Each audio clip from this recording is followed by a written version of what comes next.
Okay. Well, it's after 10, so we will go ahead and get started. So we'll start with the minutes of the last meeting, Jim. This is the minutes of our September 19th, 2020 meeting. President Jack Baker called the Goingsnake District Heritage Association meeting to order at 10:06 a.m. with 18 members present virtually via Zoom. Secretary Jim Terry read the minutes of the August 15th meeting and they were approved as read. David Hampton read the treasurer's report. Total monies as of September 19, 2020 is $12,857.20. The report was approved as given.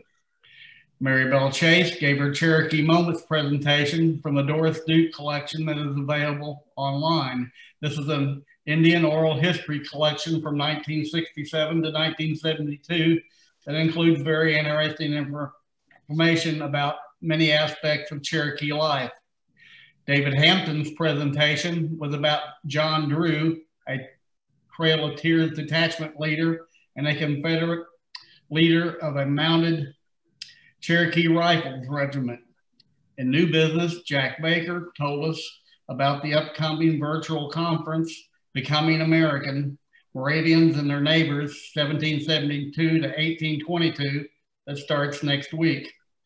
Jack announced that our featured speaker next month will be Dr. Julie Reed, Associate Professor of History at Penn State University.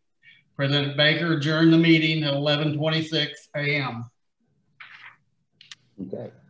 Are there any additions or corrections to the minutes? Then I would entertain a motion that they be approved as read. I so move. Do we have a second? Okay. I second. Okay. All those in favor signify by saying aye. Aye. Okay. Any opposed? Okay, the minutes are approved. Next is the treasurer's report. Ruth was going to try to log on to listen, but I see she hasn't. So David, are you going to give the treasurer's report for Ruth? Yes. Okay, total in the checking account as of September 19th, $4,232. We had income from dues of $97. Total checking balance, $4,329.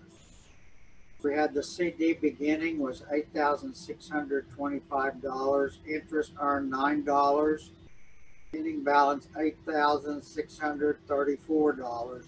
Total of all money as of October 17th, $12,963. Okay. Are there any questions? If not, treasurer's report will stand approved as given. Okay. We have an invoice, right, Luke, for the next payment on the website. We do. We received that last week. And so after we pay the second half, after we pay that invoice, then the website will go live. So I anticipate that happening probably either next week or the week after. Ruth told me she'd send a check Monday or so. Okay. So we'll have a new website very soon. Okay, very good. And that's being paid for from the grant from the Oklahoma Historical Society. Or from the state of Oklahoma, but it's through the Historical Society. Okay. Well, next we'll have Mary Bell's Cherokee Moments. Oh, good morning, everyone, and thanks, Jack. The following records that I'm going to read are located at the Georgia Department of Archives and History in Atlanta, Georgia. And the title of the records are Cherokee Indian Letters, Talks, and Treaties, 1786 to 1883. And what I'm going to read to you are just a few of the participants in the reservations of 1819. And the following people are stating their intention to reside on lands that are reserved for them. And the first one is Cherokee Nation, 19th of May, 1819. Dear Sir, agreeable to the third article of the late treaty between the United States and the Cherokee chiefs at Washington City, 27th of February, 1819, I make the following report to you. I intend to live on the land reserved to me by the United States permanently, agreeable to the stipulation of said treaty. I am very respectfully your obedient servant, Richard Taylor, and this was sent to Colonel Return J. Meggs, acting agent. And excuse me, my voice is terrible today. All the ones that I'm going to read to you were copied from the originals at the agency by William Hardin, and they were copied in 1832 from the original. The next one is Pendleton, June the 7th, 1819. Colonel Return J. Meggs. Sir, in the late treaty between the United States and the Cherokee Indians, I see there is a reservation of 640 acres of land is made to me, provided I give notice in due time that I intend to become a permanent resident on the land. These are therefore to inform you, I accept of the reservation agreeable to the articles of said treaty. Yours respectfully, Walter S. Adair. Cherokee Agency, June the 1st, 1819. Sir, agreeable to the article of a treaty signed at Washington City on the 27th of February, 1819, I hereby notify you that it is my intention to reside on the land reserved for me in said treaty. And this was directed to Colonel Return J. Meggs, U.S. Agent for Cherokee Nation. Yours respectfully, George Hardin. Daniel Davis hereby declares that he intends to remain on his reservation agreeable to the stipulations of a treaty or convention between the United States and the Cherokee Nation on the 27th of February, 1819, as a permanent settler, which he took in right of his wife. Daniel Davis, Cherokee Agency, 20th of May, 1819. And then Cherokee Agency, June 17th, 1819.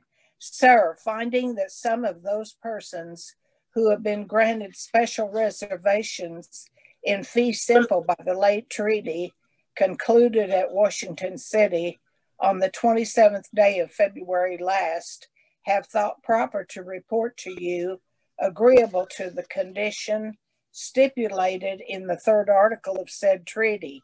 Notwithstanding, I am fully convinced in my opinion that said condition does not immediately apply to the special reservations. Yet in order to avoid any misconstruction of the treaty, I have also thought to follow their example. You will therefore please to acknowledge this, my notification in compliance of the aforesaid stipulated condition that it is my intention to continue to occupy and enjoy permanently the land reserved to me in that treaty. I am, sir, your very obedient servant, John Ross. And this was written to Colonel R.J. Meggs, Cherokee Agency. And then I'm going to read to you, that'll be conclude those types of records that I'm going to read this morning. But I do want to read an interesting letter that is in the Cherokee records that are located at the Georgia State Archives. And this letter is dated 1830, and it's written to the Cherokee Nation, February the 6th, 1830. Dear Governor, I recently immigrated to what is called the disputed land claimed by Georgia in the Cherokee Nation. I occupy one of those places that has been immigrated, or in other words, has been valued and paid for the day before yesterday. About 50 Indians, and of course when you transcribe, the punctuation isn't there.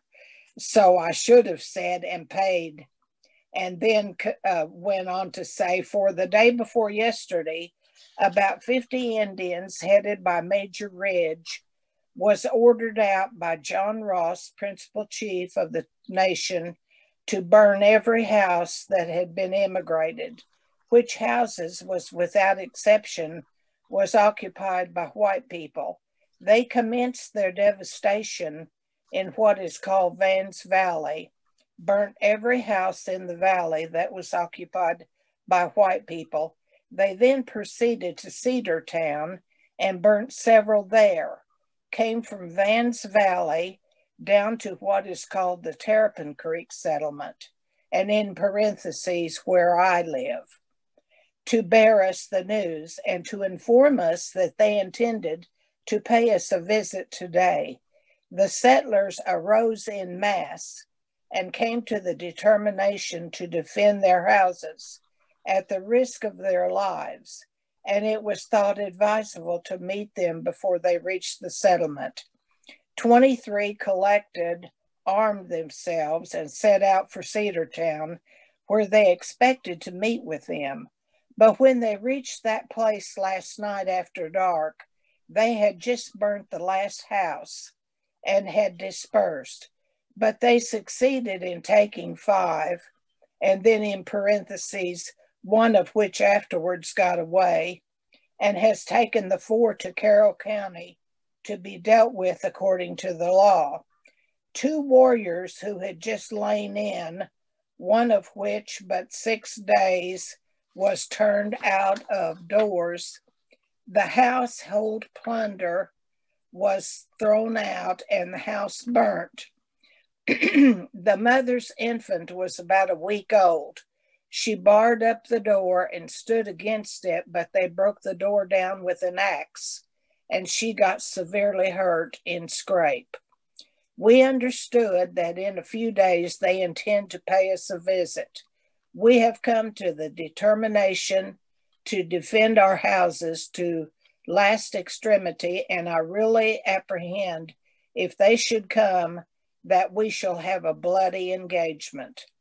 It is for your excellency to say whether the citizens of the state and the state's property is to be protected, or whether we must calmly submit and let the Indians destroy valuable improvements that has been dearly bought and paid for, and those who were in peaceable possession of the same to be turned out of doors in inclement weather, for it is no sleeting.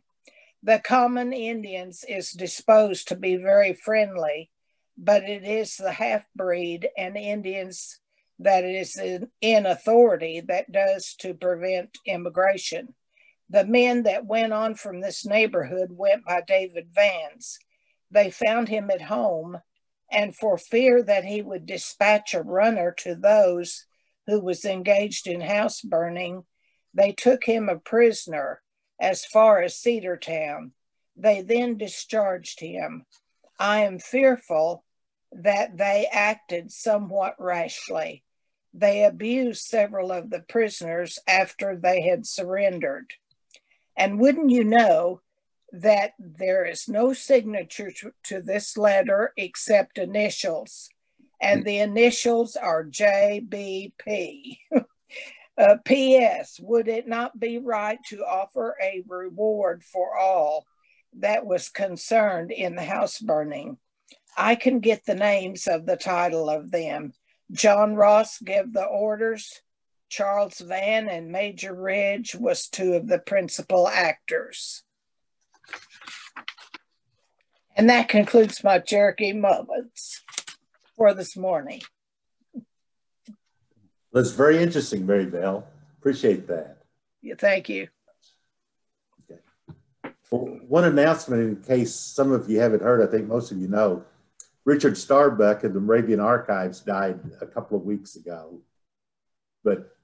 And he was hard at work on volume 11 of the Moravian records, but those continue. So we'll have to, I think the archives is working on finding a new person to complete the project now. We've had discussions since his health has been bad for the last 3 years. We've had discussions on what would happen if something happened to him. So, and were you able to watch his funeral online, Mary Bell? Yes, I was. And I think I saw Anna once yes. walking down the sidewalk. Yes. It was really very interesting, and I enjoyed hearing about his life. Right. It was an instant because it was a Moravian funeral, and it showed them marching in to God's Acre, and then the entire service. Now the service, as Anna said, normally would have been in the church, but they're not having services in the church there. So it was all at the cemetery. But it was very nice, and you saw the Moravian band with all their instruments playing at the service. Wow. Anyway. Okay. Do we have any old business? We've already mentioned the website, so. And Troy helped lining us up with the person to design our website, I believe. Isn't that? Okay. So we appreciate that, Troy. Okay. Do we have any new business to go over? I think Troy's volume is off. At least I couldn't hear him. Right. Well, I don't know if he said anything. I thought Luke was doing all of it. I didn't realize you'd engage them, but they do a good job. They did a good job for Georgia, and they're working on one for the National Association. Good. Yeah, the preliminary one looks good, Luke. Okay. Well, if we don't have any other business, we will go to our speaker, which is Dr. Julie Reed, who's at Penn State University and is a associate history professor there. And she studied and got her PhD under Theta Purdue at the University of North Carolina, and has written several articles, and her book on, I would blank on the name of your book, Julie. Oh, I do too all the time. So, Cherokee sovereignty and social welfare. Because we have so little control of our titles that it's usually we're not wed to them anyways. Okay. Well, I will turn it over to Julie, and you want to go ahead and put yourself on mute while Julie's talking, and then.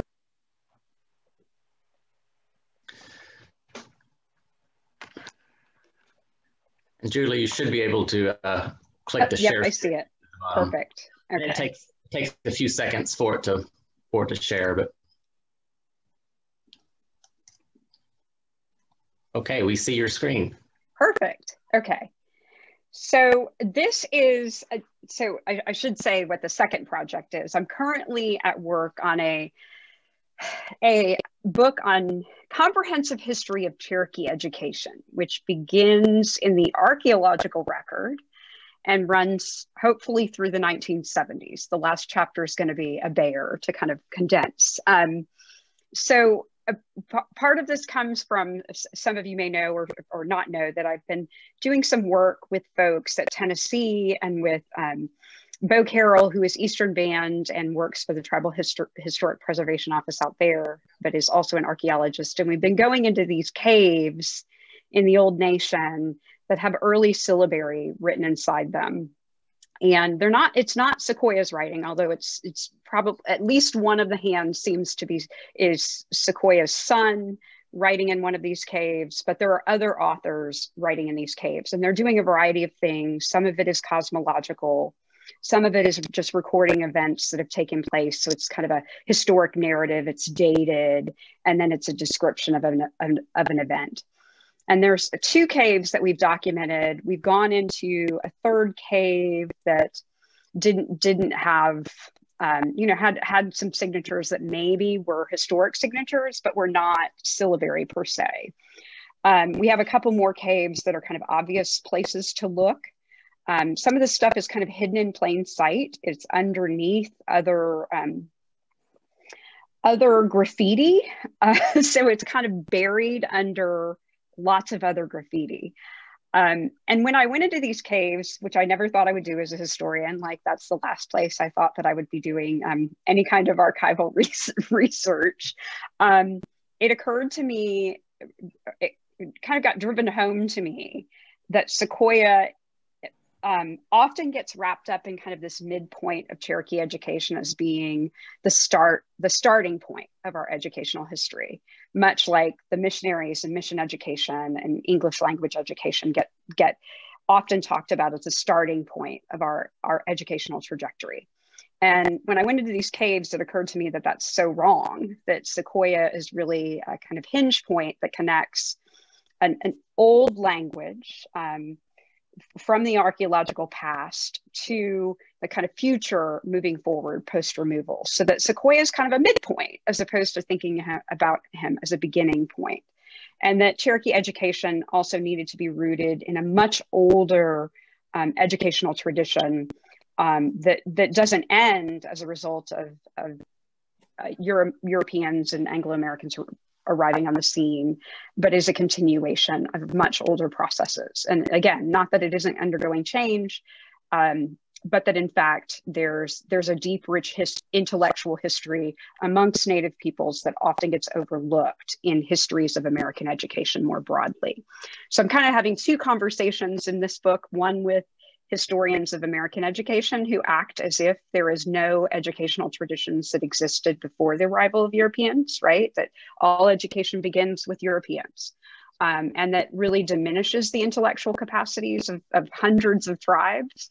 And then the second conversation I'm having is with folks who I've already been kind of talking to through my first book, is those of us who focus on boarding schools or on institutions, particularly those that are being born in the late 19th century and that carry us through into the 20th century. And so places like Carlisle and all of these boarding schools that we know had a terribly detrimental impact on Indigenous language use in particular, but that I also think our educational histories are much richer than just that moment. And that I want to kind of say, we need to do a good job kind of telling our own tribal educational histories that are wrapped up in the boarding schools, but they are not only the boarding school history. And so this book is kind of doing double duty in terms of the kind of conversations I want to have with the academic world. And on the other hand, I think there's no way to write a Cherokee history book without talking about Cherokee education, because it's such a part of who we are and have been as people. And so everybody talks about Cherokee education, but there have been very few kind of book length treatments of Cherokee education, which is astonishing to me, given the kind of volumes of records that we have available to us. Now, the one thing I will say is I can't do the kind of fine detail and the kind of, I'm not going to be able to talk about the individual people the way that I did in the first book, the second book, which is kind of great sadness for me, but hopefully I'll produce lots of good spreadsheets where other people can really delve into the individual lives of people. But I'm still hoping that some of that gets to show up. So what I'm actually going to talk about today, and I'm going to skip over some of this because you all are experts in this stuff and don't need the kind of lengthy descriptions of some of these things that I might offer other kinds of audiences. And this is coming from my final chapter of the book. So that big chapter that I'm trying to deal with, that's really kind of statehood through the 1970s, although really probably it's going to stop closer to the 1950s. So one of the things I've been thinking about, obviously, and you'll see that I'm obviously living in this particular moment with all of you in the pandemic, and heavy partisanship in the United States, is that I'm thinking about this kind of post-allotment and post-statehood moment. And so my other book stopped at statehood, but I had this kind of question about, well, what happens to people, given that they had all this education and they were institutionally astute coming out of like Cherokee nationhood into Oklahoma, how long do those educational gains that we had made as a nation kind of carry people into the state? When does linguistic barriers get in the way of people who might have been monolingual in Cherokee, but still had a place within the Cherokee Nation, but might not be able to kind of mount that same kind of position within the larger state of Oklahoma? Or when do people who were teachers in the Cherokee Nation find less room for themselves within the larger state? And so I haven't completely answered that question, but this is part of that kind of question for me more broadly. So what I kind of have been realizing relative to this moment is that there's so much to think about. So I kind of, this is my timeline, not for you all so much as it is like, I have to put dates down because I'm a bad historian in that way. And I'm like, what years was that again? That, you know, if we think about kind of when all these things played out, it's a pretty chaotic period. So you've got allotment from 1898 to 1914, statehood kind of occurring right in the middle of that in 07. The World War breaks out kind of as allotment is winding down. And then the flu pandemic hits immediately.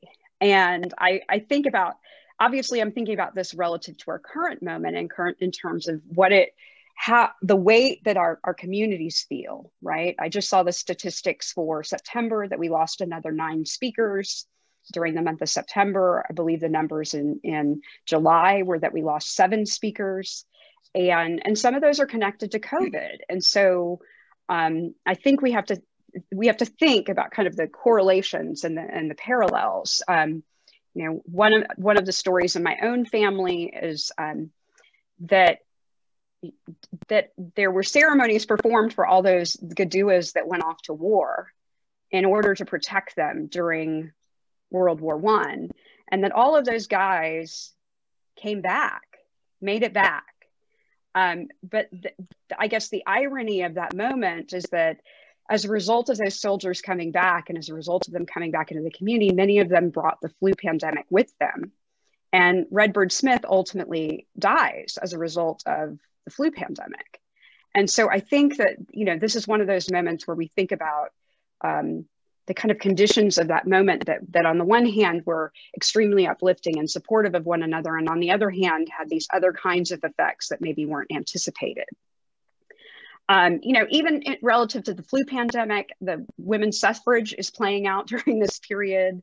You know, relative to thinking about Oklahoma, and of course has been getting some national news as of late relative to books that have been written. We have to think about the Osage Reign of Terror.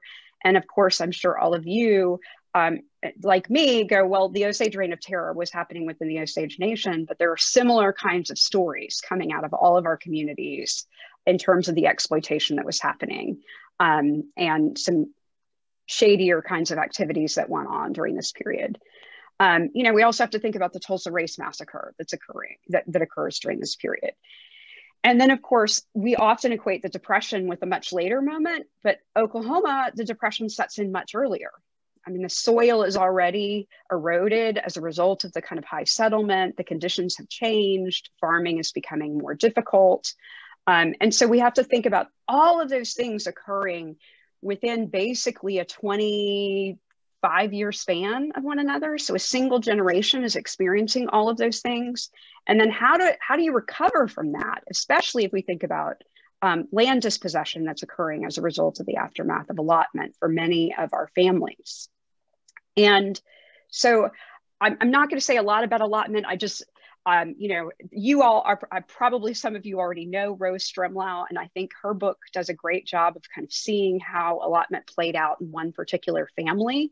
I do want to kind of make mention that one of the points that she makes in that book is that allotment is another one of those moments when the federal government imposes a policy that threatens women's economic rights and status, right? That the whole policy is set up in order to create male heads of household and families modeled on that male head of household model, and that often as a result of that, it compromised the rights, particularly of elder women in the eyes of the law, and also often forced families to make decisions that disrupted the rights of elder family members in order to move forward. And so even though our families may have not wanted to make certain kinds of conditions, the conditions of allotment often force them to compromise values that they had in their own families in order to make these new land conditions work.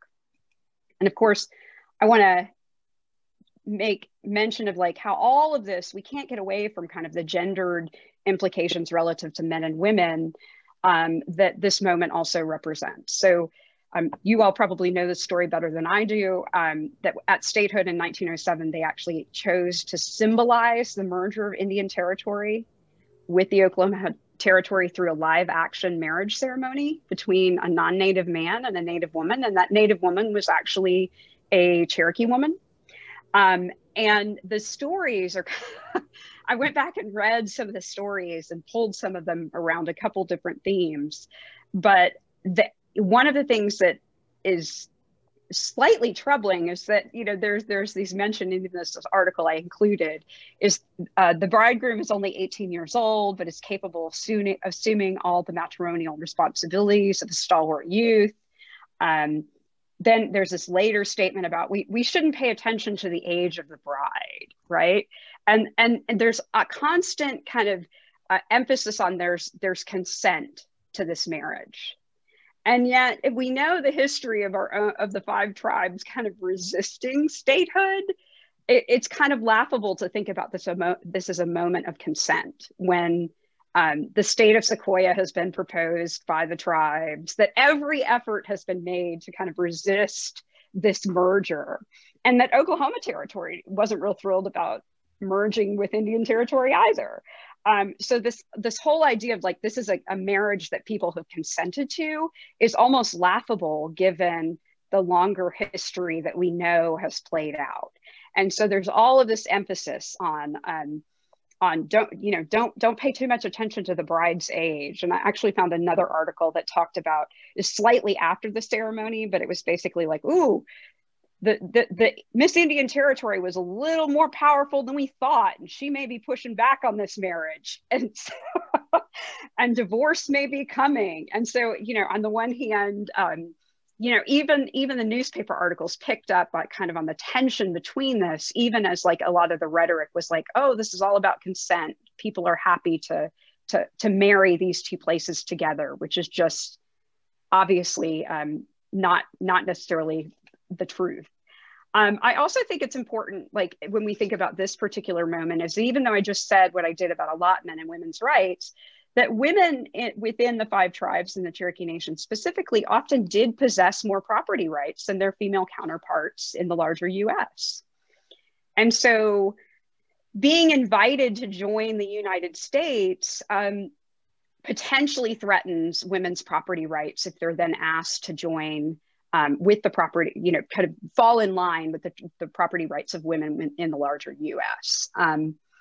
So, you know, we need to think about when women in the US, and I mean, RBG just died, so we know about some of the things that she accomplished in her lifetimes in terms of women being able to get credit cards, women being able to lease their own apartments, women being, you know, these are recent phenomenons, and yet this is the system into which Cherokee women are being asked to merge.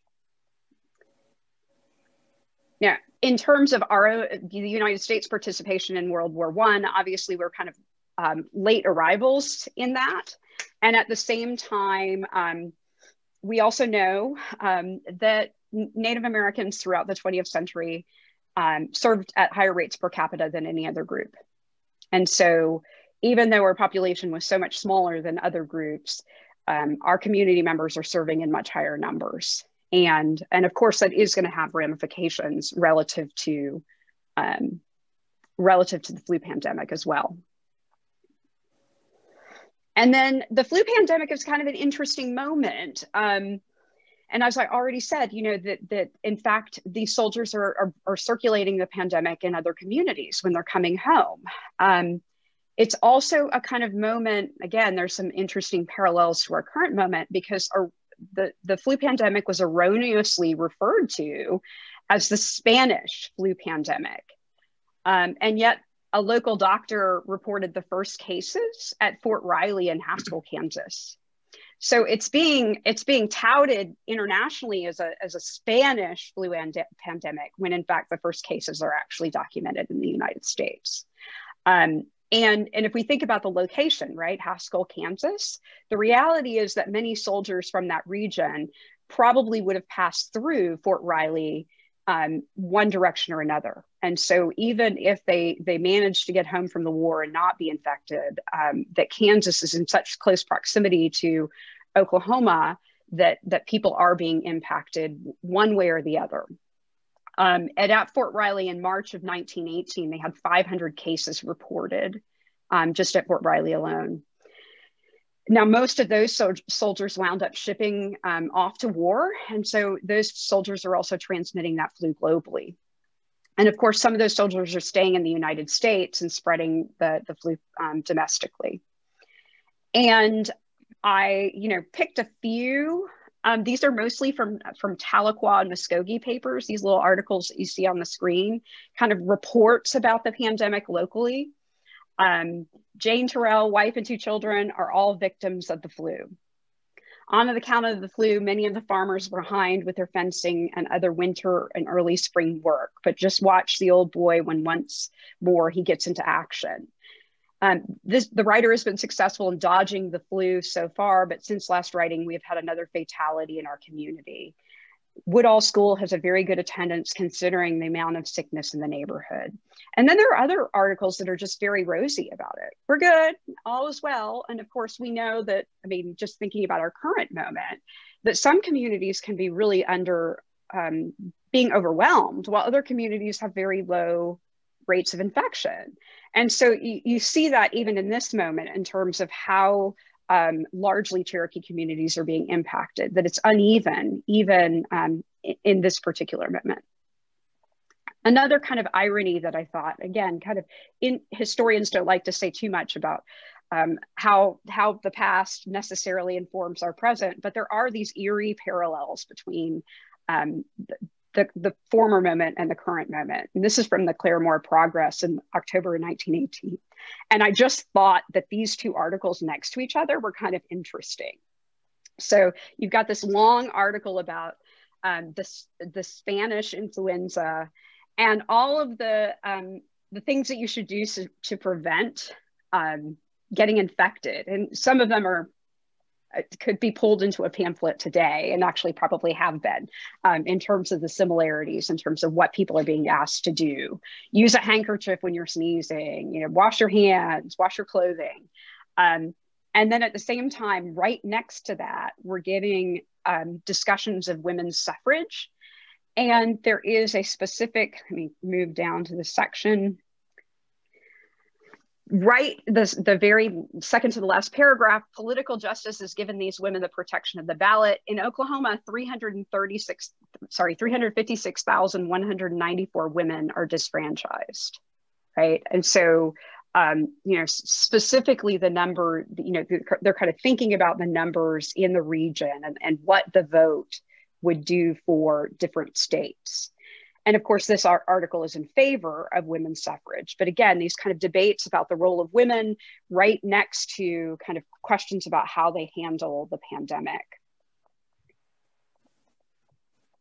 And then, I think relative to thinking about how Cherokees, particularly our most vulnerable Cherokees, kind of tackled this moment, is we've got to kind of have a sense of the conditions that people are up against. And I think unlike throughout the 19th century, there wasn't a clearly defined Cherokee governing body through which to interface with the state and federal government, right? Yes, we have the Gaduas, we have some more informal organizations that are definitely doing formal organizing, but many of the people who had been Cherokee officials some of them are now Oklahoma officials, and I'm going to pull up a quote from Robert Owen in just a second, but that there isn't the same kind of formal mechanism that is an agency, an institution, a government to advocate for Cherokee people in the same way that it existed in the 19th century. And that official Cherokee leaders were no longer democratically elected by the wider body of Cherokee people. And instead, at least in the case of the chiefs for a day, they're being selected by the executive branch of the federal government. So it isn't Cherokee people discerning who those chiefs for a day are, it's the federal government. And of course, communal land holdings, which had been a real bulwark against widespread poverty, are being diminished throughout this period as a result of allotment. And of course, one of the kind of great sadnesses relative to, to the work that I'm interested in is that schools, which Cherokees had been actually instrumental in making sure were available in this region, and in fact had outpaced the state of Arkansas in terms of public education being available. Those schools are no longer theirs, that many of these schools are being turned over. And in the eyes of the United States, Cherokees were now individual citizens, not necessarily members of a native nation. And so there isn't the same ability to kind of collectively advocate that it existed in the previous century. And then again, we got to think about these other factors that they're playing out. Even within Oklahoma, there's Jim Crow laws, and those lasted between about 1890 and 1957. And Oklahoma Territory and then Oklahoma passed 18 Jim Crow laws. And the last documented mob murder of an African American in Oklahoma was in 1930. And of course, within that period that I've just described was also the Tulsa Race Massacre. Additionally, immigration, again, you can see kind of, again, some of these parallels to the anxieties that people were feeling relative to this moment and our current moment. Immigration was shifting. The 1910 numbers, I'm going to give you a couple different sets of numbers. There were about 13,500,000 immigrants in 1910, and that was 14.7% of the overall population. Oops, sorry, y'all. 1920 numbers were that there were 13,900,000 immigrants. That's 13.2% of the population. And the 2020 numbers our 2020 numbers are 44,700,000, which is 13.7% of the population. So in terms of like the numbers of immigrants between 1910, 1920, and kind of how they square up today in terms of percentages are kind of similar. Added to that, these are kind of new immigrants. These are not the same immigrants who had been coming. These are now different people coming from Italy. These are different, these are not the Germans that had come earlier. And so these are different immigrants than what people had come to say were the kind of common immigrants that were coming. And so there are new cultures that have to be considered. Nativism is an additional problem. This idea of that real Americans, right? This idea of who in fact is a real American and under what standards. And eugenics is playing out. This is a period of kind of rising racialized science, and allotment is a good kind of way in which we see kind of eugenics and thinking about scientific racism playing out in terms of blood quantum. I mean, again, I think Rose does a good job with this in her book in terms of, looking at making these kinds of like quantified decisions that has the air of like math and science on its side to give it legitimacy. But in fact, they're so subjective, right? Like, oh, you wore nice clothes, according to the federal officials. That means that you're a little more civilized. Or, oh, your English is stronger. That means you're a little more civilized. So you must have a lower blood quantum. Or, oh, you married a white person. That must mean you're less Indian than your brother or sister who married another Indian person. So all of that, it gives the air of scientific legitimacy in a moment when in fact it's all very subjective. We also see the rise of the KKK during this period. And it's the second rise of the KKK, which was incredibly violent. And another, again, kind of similar parallel perhaps to our current moment is that there are significant wealth gaps throughout this period between those with the most and those with the least. And so getting to kind of where this all fits into my own, the chapter that I'm thinking about was what I started doing was going through school reports. And Jack actually just gave me a whole bunch more school information from this period that I can't wait to dig into a little deeper. But what I've actually been looking at is like Oklahoma school reports. So what are Oklahoma officials saying about public education in the state? And what they're saying in the early 1920s is it's all focused on public health for the most part. And that makes perfect sense because they're kind of thinking about the impact of the pandemic. But that also plays out in really detrimental ways on Native people. And I would say on Cherokees in particular. I have never in my life seen documents that talk about Cherokees in the ways that they do consistently in such negative and judgmental ways as what I see in these particular records. I mean, sure, there are moments when federal government describes Native peoples as savage, but this is particularly about Cherokees, even relative to the other 5 tribes, that it's like the Cherokees are in particularly bad shape. And I found that incredibly fascinating. And the ways that they're kind of making designations about families, they're really interested in like where people are going to school and where they potentially can go to school. So some of the criteria for being in schools and the descriptions of schools are kind of, this is from Public Education in Oklahoma from 1922. They're describing the situations of homes, and they're back in the hills, they're inaccessible. They're describing the conditions of homes as log houses. They're poorly ventilated, they're overcrowded. They're describing the conditions of Cherokee farms, and they're describing them as small patches of corn with few horses, some poultry, a few cows, and maybe some hogs. They're describing situations with health conditions of tuberculosis and trachoma, and they even describe some Native people as struggling with the cocaine habit. And then this line about full-bloods being markedly careless in the care of their children. And they describe a major problem of peyote use throughout this period. And so, so there's very kind of interesting judgments being placed on Cherokee people relative to the conditions of their farms, the cleanliness of those spaces.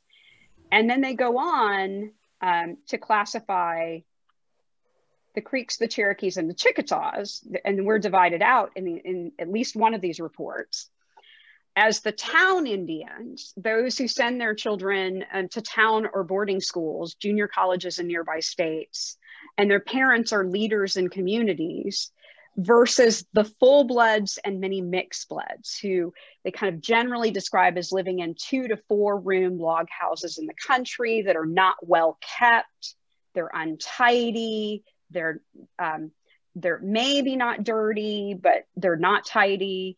The children largely are attending boarding schools or district schools, and their parents are eager to see children advance, but they'll remove kids for important reasons from school. But then there's a third category that they describe. And these are the full-bloods or nearly so. And they describe them as being not more advanced than so-called pagan Indian people, and lived far from the paths of civilization, in 1 to 3 room log homes and hills with little furniture except beds. And they go on to say children of this third group are, quote, often undesirable in public schools because of the previous mentioned diseases which follow lack of cleanliness. So they're describing full-blood people as savage, backward, disease-ridden people. And I don't, again, like I just have never seen Cherokees described in these particular kinds of ways consistently in documents over a span of years, in these kind of harsh terms, and especially relative to the other 5 tribes. And I remember reading these reports, and many of you are a bit older than me, and I just started thinking about, like, where does my own family fit in this category, in these categories, right? That, like, my Uncle Jay still lives on the allotment in Vian, and has, like, updated my great grandma's house, and it's a little 1 to 3 room log home that they just took the big potbelly stove out of, and has a smokehouse out back. And, you know, and that was actually an upgrade from the previous little log cabin that burnt down. But, you know, so this home, you know, I'm thinking about, like, how would my family have been categorized relative to these particular kinds of reports? And Jack actually just gave me the ammunition to actually go back and see, well, where were they? Were they in the district schools in the 30s, or were they still in the mission schools? Were they deemed clean and tidy and undiseased enough to come to school, or were they still considered mission school responsibilities? And of course, I know that many of my family members continued attending Dwight Mission well into the 30s. And so, you know, the public schools don't want responsibility for certain groups of Cherokee kids and Native kids more broadly. And I found this fascinating, but that there were also so many kind of educational spaces that Native kids may have wound up in. They may have wound up in these district schools. They might still be in mission schools. They might not be attending school at all. They might be in federal boarding schools. You know, there's so many places that kids might have been in that post-statehood moment. You know, I also thought about this relative to language, that, you know, the statistics are that 20% of Cherokee people are still speaking Cherokee at the time of statehood. So how do language within families impact where people are winding up? I will say that, like, there's a constant theme and trend in these reports of, like, they don't want Cherokee speakers in the public schools. They want them somewhere else because they do not want to have to contend with teaching Cherokee language speakers. Which then drives home some of the stories that I've heard in my own family relative to, like, the Cherokee public school teachers who took on the responsibility of teaching monolingual Cherokee speakers English within public schools, because that would be potentially the only way they could actually be there. And so again, like, you know, I'm thinking about, like, which group were our families in? And what are the impacts of these policies that in the wake of a pandemic demonize some groups as being more prone to carrying diseases or being less clean? And I'm thinking about, like, what are the impacts on students as a result of these kinds of attitudes of public school teachers that are operating with some of these racist and nativist and xenophobic attitudes toward Native people in this moment.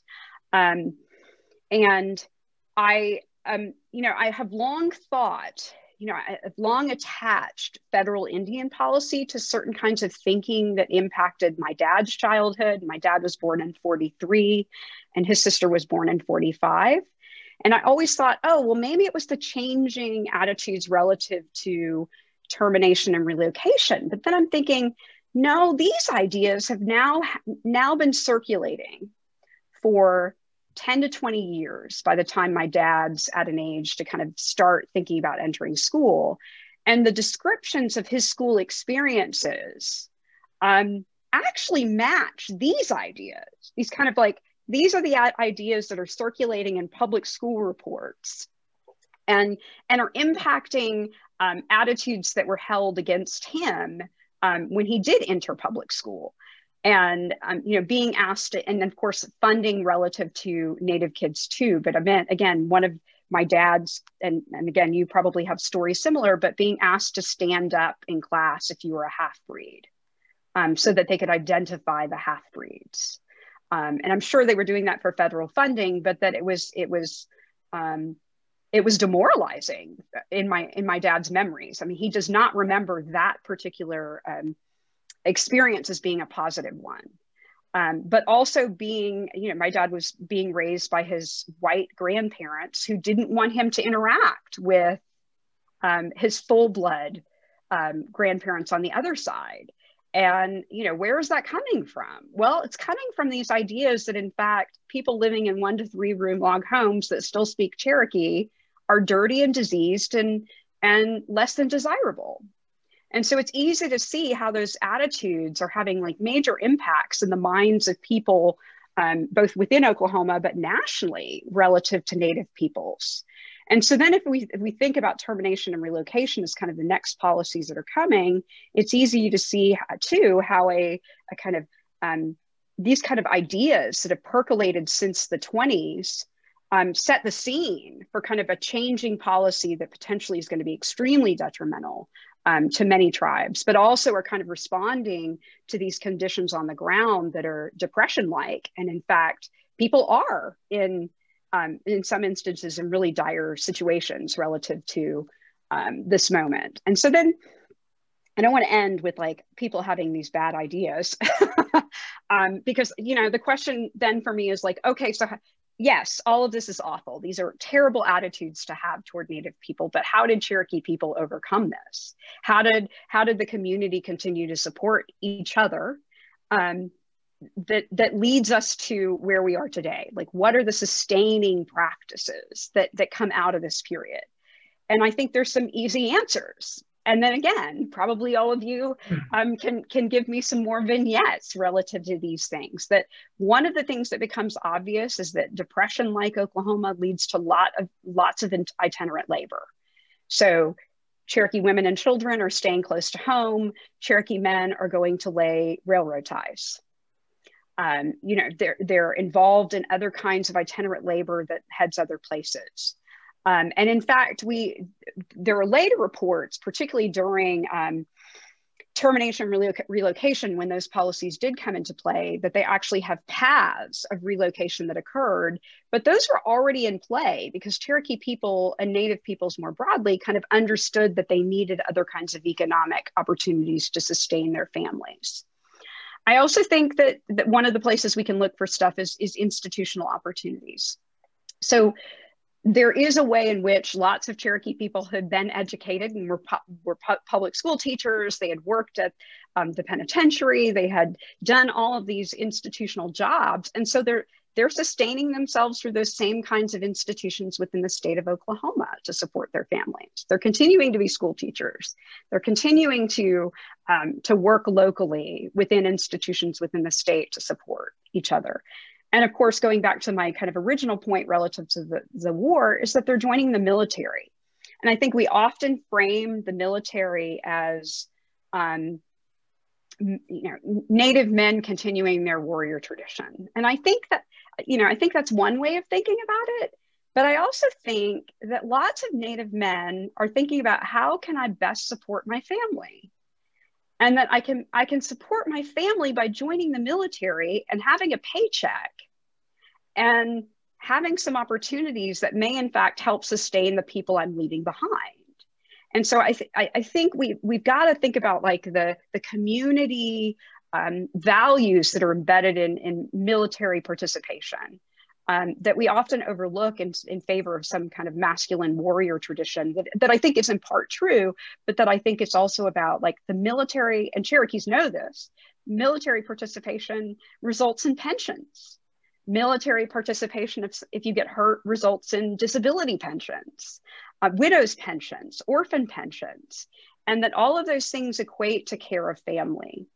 And then I think the last piece, and one that I see we can see throughout this period, is just Gadugi, people banding together, and you'll see this kind of second slide. So there's lots of accounts of people sharing farming equipment, right? That farming equipment is in fact incredibly expensive.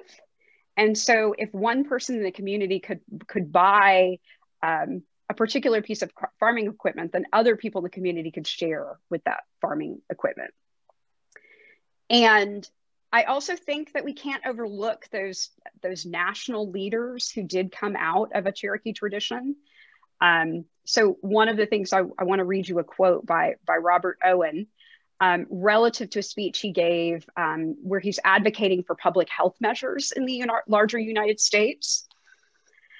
He says, so right after he's made this big push for kind of national public health services, he goes to the National Education Association conference, and this includes the Bureau of Indian Education Commissioner Elmer Brown was there, and Owen, for his part, says, sorry, y'all flipped my slide too soon.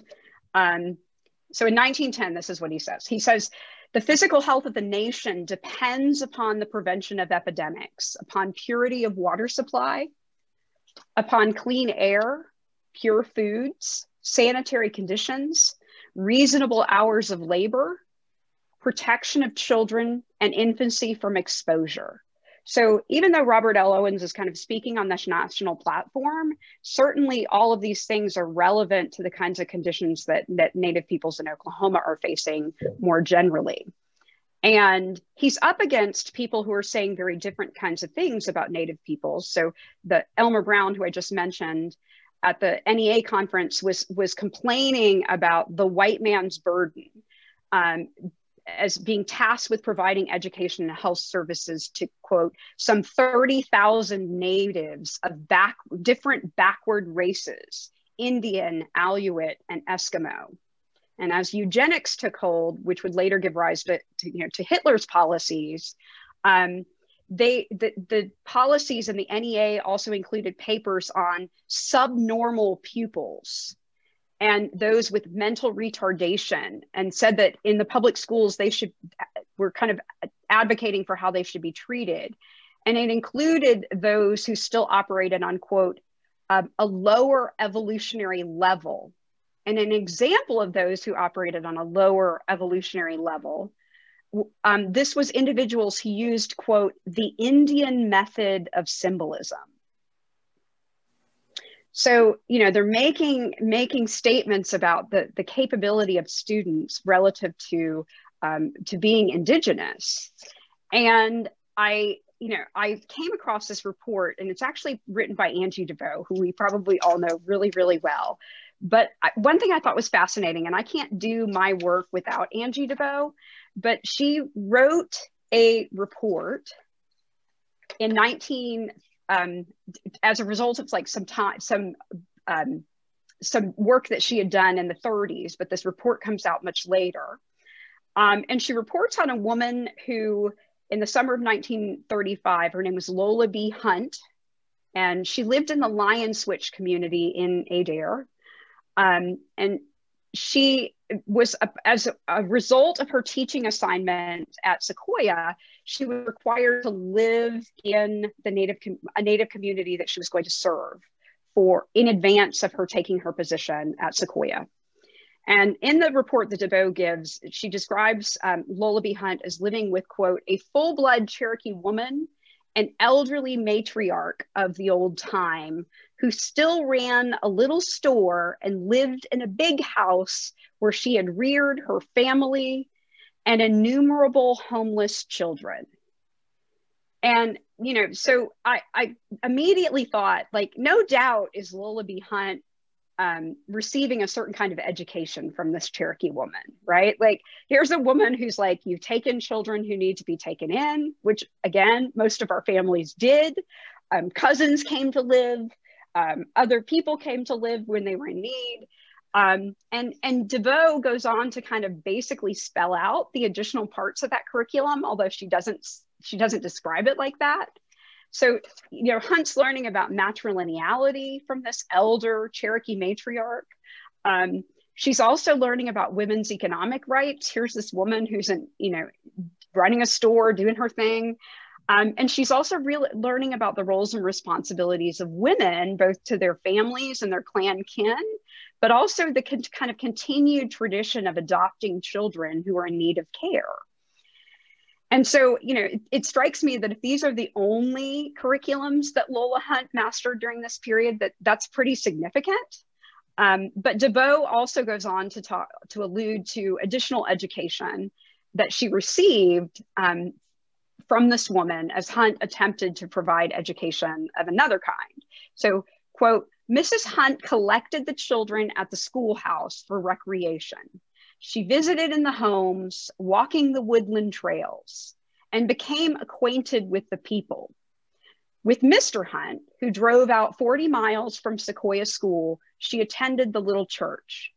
So here she's describing not only is Hunt like living with this woman, she's also getting to know the landscape. She's also getting to know the people in the community. So she's kind of a student of Cherokee people throughout this period, even as she's being described as being the educator, right? She's both an educator and being educated.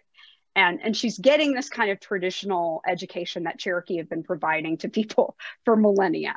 And Hunt goes on to say that she's getting this kind of land education, this language education, and that education is being largely facilitated by Cherokee women.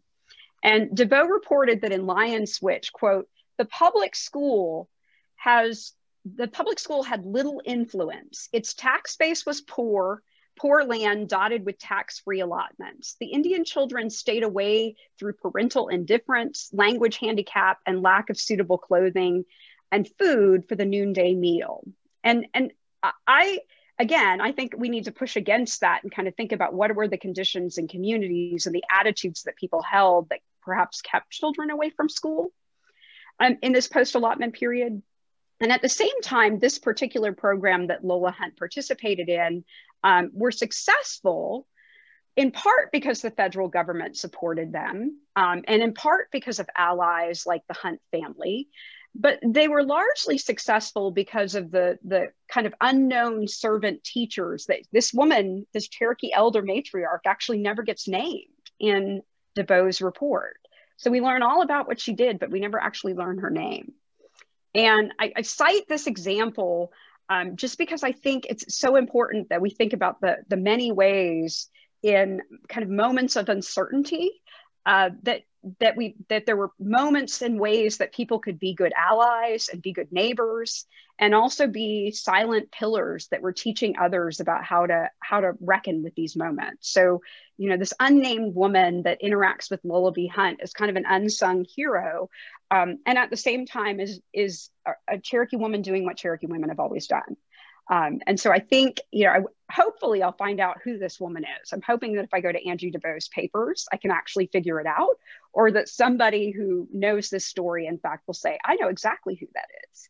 So I apologize for doing a lot of overview and not really like finely tuned stuff on specific people, but I do think like I'm having to think really big. And so I'd love to hear what you all, stories or documents that you all may say, Julie, you've got to consider this, take a look at this, or this may be this person, or there are similar kinds of stories where we do have people's names out of other communities. And I'm going to stop there.